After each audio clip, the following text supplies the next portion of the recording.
Vai ver aquelas operações de Gator e Skater, como elas podem ser utilizadas para realizar outras operações. Então, a gente vai ver um exemplo aqui onde eu estou interessado em realizar uma operação de semigrupo num Coarse Grained Multiprocessor, onde a gente vai ter N dados e Q processadores, onde a gente está interessado em realizar a operação de semigrupo. Então, relembrando aqui o que consiste essa operação de semigrupo. Então, eu tenho um conjunto de dados X, então eu tenho N dados aqui, X1 até Xn, e a gente tem uma operação que ela é binária e associativa, certo? Então, como se você pudesse escolher qualquer lugar onde você pode colocar os parênteses e determinar qual é a ordem primeiro que você faz sobre os dados aqui, mas você não pode assumir que os dados podem ser trocados, certo? A operação ela não é comutativa, ela é só associativa. Então é uma operação de semigrupo, se ela é binária e associativa, o resultado final que a gente quer é computar o resultado dessa operação binária associativa sobre todos os dados. E a única coisa que a gente pode fazer é estabelecer a ordem em que a gente vai fazer as operações entre os dados em si, mas eu não posso mudar a ordem entre si dos dados, certo? Então, ela não é comutativa.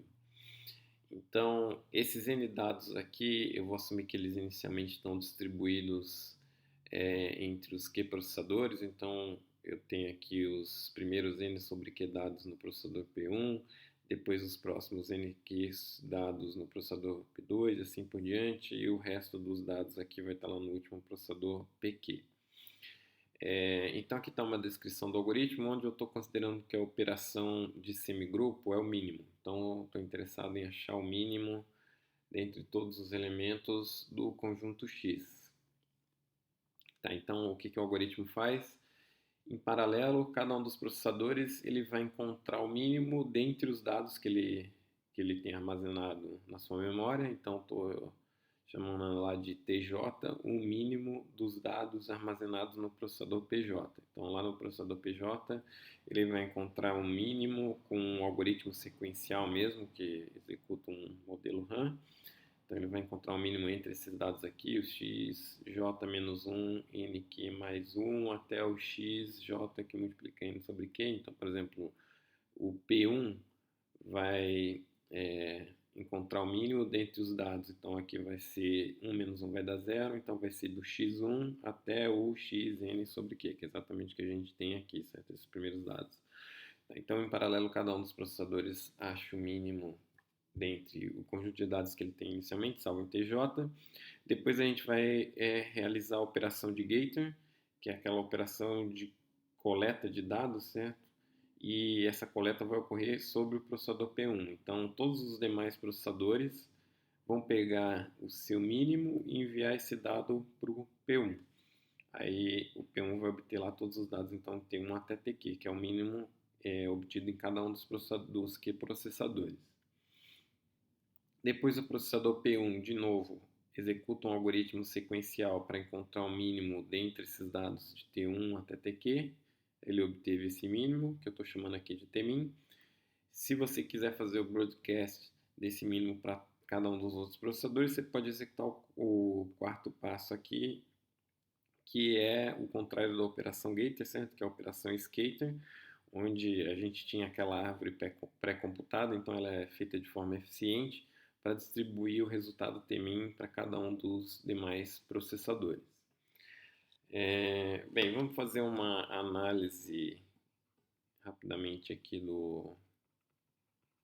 desse algoritmo. Então vamos primeiro ver em relação ao tempo, certo? Então qual que é o tempo que é gasto no passo 1 desse algoritmo aqui. Então cada um dos processadores vai executar em paralelo uma busca sequencial sobre n sobre q dados. Então o custo desse primeiro passo aqui a gente pode escrever como sendo θ de n sobre q, porque é uma busca sequencial simples para achar o mínimo entre n sobre q dados. Depois a gente tem a operação Gator sobre q dados, certo? Então eu tenho um dado em cada um dos processadores, que é um mínimo de cada um dos processadores, e eu estou realizando a operação Gator sobre esses q dados. Então, se você precisar montar a árvore, você tem um algoritmo lá que a gente viu que era O de Q, e para você realizar o gator sobre Q dados, você também vai gastar O de Q. Então, o passo 2 aqui, o custo dele é O de Q. No passo 3, P1 acha o mínimo sobre os dados de T1 até Q. Então, isso aqui, de novo, é um algoritmo sequencial simples que é linear na quantidade de dados. A gente tem Q dados, então ele vai ser θ de Q. E finalmente no passo 4 a gente faz o contrário do gator, certo? Que é o scatter, para enviar o mínimo global para cada um dos demais processadores. Isso aqui pode ser feito, assim como o gator, em O de Q, certo? Então o tempo total do algoritmo, tempo total é θ de n sobre q, certo? Esse aqui é o tempo do algoritmo. E o custo? Bem, o custo é o número de processadores que você tem disponível multiplicado pelo tempo que esses processadores ficavam disponíveis para realizar essa computação. Então, o custo do algoritmo é Q vezes isso aqui, então vai ser θ de n, certo? Então, esse algoritmo aqui ele é custo ótimo, certo? Então, aqui a gente tem um algoritmo custo ótimo.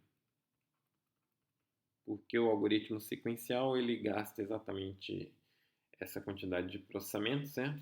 Ele é θ de n e você não consegue achar o mínimo com um custo melhor do que esse aqui. Esse algoritmo paralelo gasta exatamente o que o algoritmo sequencial em termos de número de instruções executadas, então ele é custo ótimo.